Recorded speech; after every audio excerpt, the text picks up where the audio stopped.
Salut tout le monde, bienvenue pour ce nouveau KF Comics. Alors vous avez dû voir avec le titre, cette fois on va parler de Peach Momoko et on va parler des Fugees très rapidement. Vous allez voir pourquoi, parce que Peach Momoko est une artiste qui a une particularité qui peut faire le pont entre les comics et les mangas. Et pourquoi je parle des Fugees, je vais vous le dire tout de suite.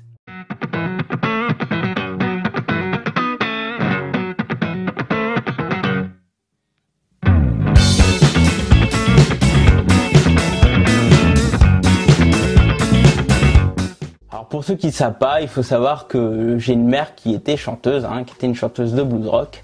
Donc j'ai grandi avec la culture de musique soul et blues rock américaine. Donc j'écoutais beaucoup de soul, de R&B un peu plus tard. Et aussi j'écoutais beaucoup de rap, j'écoute d'ailleurs toujours, de rap US, donc américain. Et il faut savoir que quand j'étais petit, il y a une musique qui m'a complètement matrixé. C'était Killing Me Softly des Fugees et ça m'a matrixé parce que ça a mélangé à la fois le R&B et le rap. D'ailleurs, pour ceux qui connaissent pas, allez vous cultiver, parce que les Fugees c'est excellent. Lauryn Hill, elle a fait qu'un album, c'est devenu une artiste détestable, mais sa musique est vraiment génial, écoutez son album et les Fugees c'est vraiment cool. Mais voilà, on a cet album des Fugees qui est arrivé avec le concept de rap et chant et ça avait matrixé tout le monde quoi. Les gens qui aimaient pas le rap, ils aimaient les Fugees. Les gens qui aimaient le rap mais pas le R&B, ils aimaient les Fugees.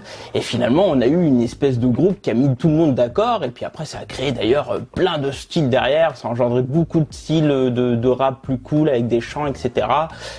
Bref. Il y a eu un effet Fugees dans la musique afro-américaine. Et justement, en parlant d'art, et notamment de bande dessinée qui cloisonne chaque genre, notamment en France, ce qu'il faut savoir, c'est très franco-français de cloisonner les styles de BD, à savoir la franco-belge, le manga et les comics.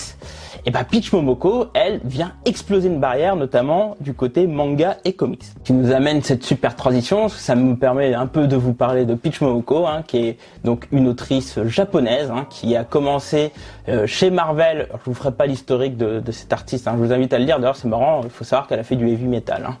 Mais donc Peach Momoko a commencé à faire des covers chez Marvel, il faut savoir qu'elle est arrivée très tard finalement, parce qu'elle est arrivée en 2019, elle a fait le Marvel Rising 1 de mémoire. Donc de 2019 jusqu'à 2020, elle a fait beaucoup de covers chez Marvel. Et là, évidemment, c'est des covers, on en parlera juste un peu après, mais qui fonctionnent très bien. Il faut savoir qu'à une époque, Marvel, chaque année, sélectionnait des artistes et le mettait dans un pool en vogue. Et en 2020, donc c'était les Stormbreakers, où était Peach Momoko, et alors qu'elle avait fait que des covers. Ce qui nous amène donc en 2021, où Peach Momoko a commencé à créer vraiment sa première série avec sa patte graphique, à savoir Demon Days. Donc avant de parler de Demon Days, parlons un peu de Peach Momoko, notamment son style.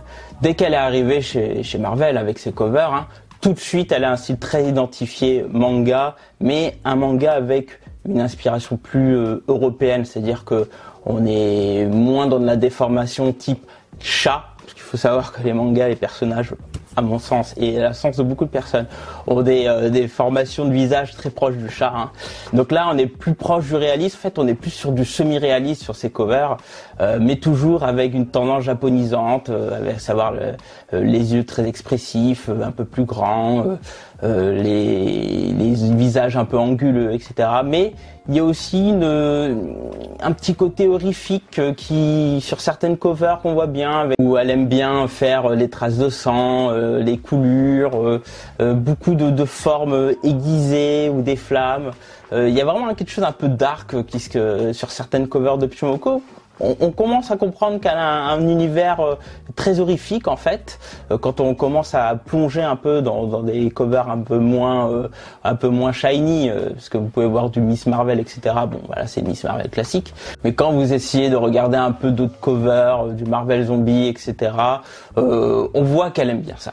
On voit qu'elle aime bien tout ça.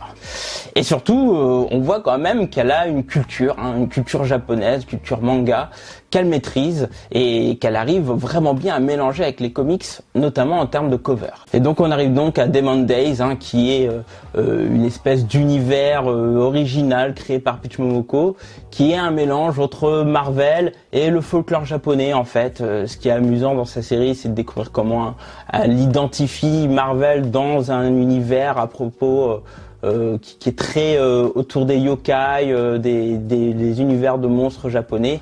L'histoire, hein, c'est une jeune fille, Mariko, qui découvre qu'en fait, elle a des pouvoirs de yokai et elle retourne dans le monde folklorique japonais pour essayer de trouver d'où viennent ses pouvoirs. Alors honnêtement, hein, si on veut parler du récit et du scénario de Demon Days, c'est assez classique. Hein. C'est l'histoire d'une héroïne qui essaie de retrouver son passé dans un univers fantasy. Hein. On n'est même pas très loin d'un isekai entre nous. Et la grande particularité de Demon Days, c'est de trouver comment elle interprète tel et tel personnage de Marvel dans son récit. Hein. D'ailleurs, c'est très cool. Hein. Ça fait appel au truc classique de manga, hein, c'est-à-dire la force de la famille, de l'amitié et du courage, quoi. Mais ce qui est très fort chez Demon Days, c'est vraiment l'empreinte graphique. Là où dans les covers, on avait beaucoup plus de semi-réalisme, etc. Dans Demon Days, on est vraiment de quelque chose qui plonge un peu dans le folklore japonais. C'est beaucoup plus proche de manga. Alors, dès le début, d'ailleurs, j'y retrouve un peu de l'inspiration de Tezuka. Après, un peu plus loin, on est plus dans son style, dans des passages dans un monde réel, où là, on est vraiment dans le semi-réalisme. Puis quand on plonge dans son univers, on est plus sur un style plus simplifié, plus entre guillemets manga d'enfant.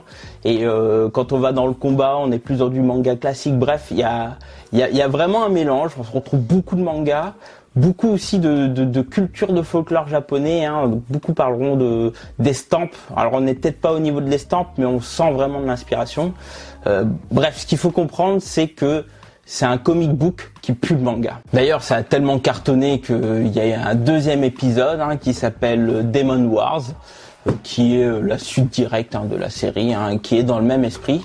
Et ce qui est très intéressant, c'est qu'effectivement, si vous avez quelqu'un qui lit principalement des mangas, vous pouvez lui conseiller Demon Days. C'est vraiment, je vois pas pourquoi ça ne lui plairait pas. Ça fait appel à les mêmes styles de récit. C'est très très beau.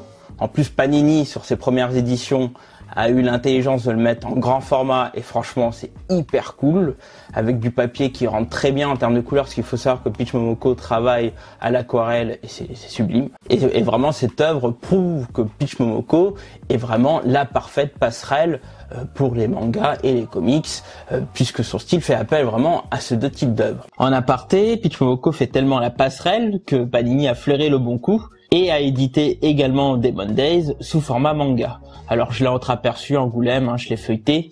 Alors pour le coup, ça c'est sympa, on est vraiment sur un manga, donc ça vaut le coup, même si pour le coup le format est plus petit, donc on appréciera moins les planches, mais franchement ça reste lisible, c'est plutôt pas mal. Mais je serais allé plus loin de la part de Panini, je serais allé au bout de la proposition en proposant carrément un travail où la lecture peut être faite de droite à gauche, ce qui feintera complètement les lecteurs de manga, parce que là, il y aura vraiment plus de distinction, quoi. En tout cas, reconnaissons que c'est une très bonne idée de la part de Panini, et on espérera que, évidemment, ils fassent plein de ventes avec ce nouveau format, quitte à ce que ça leur donne d'autres idées, évidemment. D'ailleurs, il faut savoir que Peach Momoko est l'artiste et scénariste de la prochaine série Ultimate X-Men, qui est, je vous rappelle, un reboot de l'univers Ultimate. Je vous invite d'ailleurs à regarder le trailer de Ultimate X-Men, il est vraiment incroyable. Et d'ailleurs, on y décèle, quand on regarde un peu ce trailer, un peu des inspirations de school manga. Donc on voit dès le début un personnage qui va à l'école, etc., avec l'uniforme des écoles japonaises, etc. Donc vraiment, l'Ultimate X-Men, j'attends parce que je pense qu'on sera encore dans ce type de récit passerelle. Et Peach Momoko, franchement, c'est vraiment cool d'avoir ce genre d'artiste, parce que là vraiment on a un mélange de quelque chose qui va permettre peut-être à Marvel d'attirer d'autres lecteurs issus justement de la culture manga. Mais on peut même aller plus loin, pour en avoir discuté avec Peach Momoko, pour moi c'est une artiste qui peut même faire une passerelle en termes d'artistes japonais, parce qu'il faut savoir qu'il y a beaucoup d'illustrateurs japonais qui sont très très forts et qui sont pas loin de son style, dans le style semi-réalisme et plus japonisant. Et pour le coup, Peach Momoko est vraiment une artiste qui peut entraîner une arrivée massive d'artistes japonaises, et d'artistes japonais évidemment, dans les deux sens, justement sur le principe de pouvoir mélanger une culture japonaise qui apporte quelque chose de nouveau dans des comics qui en ce moment, faut le dire, a vraiment peine à se renouveler. Enfin bref, c'est pour ça que Peach Momoko est peut-être la Lauryn Hill des comics. C'est pour ça que Peach Momoko va pouvoir peut-être amener encore des nouveaux lecteurs, même si on est en ce moment dans les comics, hein, vous avez peut-être vu les derniers rapports, ça tire un peu la tronche, mais justement, c'est parce que ça tire un peu la tronche qu'on peut peut-être penser qu'il va y avoir des nouvelles choses qui vont arriver sur le marché. Et le fait d'arriver avec des artistes japonais, ça peut amener quelque chose de vraiment très sympathique. Donc je vous invite à lire évidemment les Demon Days. Je vous invite à lire les Ultimate X-Men qui va arriver, ça semble être quelque chose d'assez intéressant. Et puis écoutez, hein, suivez l'artiste Peach Momoko, c'est vraiment une artiste géniale, trop forte hein, et super gentille au passage. Donc voilà, lisez, ça va vous faire du bien. Sur ce, mesdames et messieurs, je vous souhaite une bonne journée ou une bonne soirée si vous m'écoutez plus tard. Surtout, vous pouvez me retrouver dans les GG Comics une fois ou deux par an sur cette chaîne de comics. Et puis n'oubliez pas, hein, vous pouvez mettre un petit like, hein, vous pouvez vous abonner, commenter. Moi évidemment je répondrai à tout ça. Et sur ce, n'oubliez pas, hein, mangez du poulet et lisez des comics et votre vie sera fantastique. Allez, tchuss tout le monde.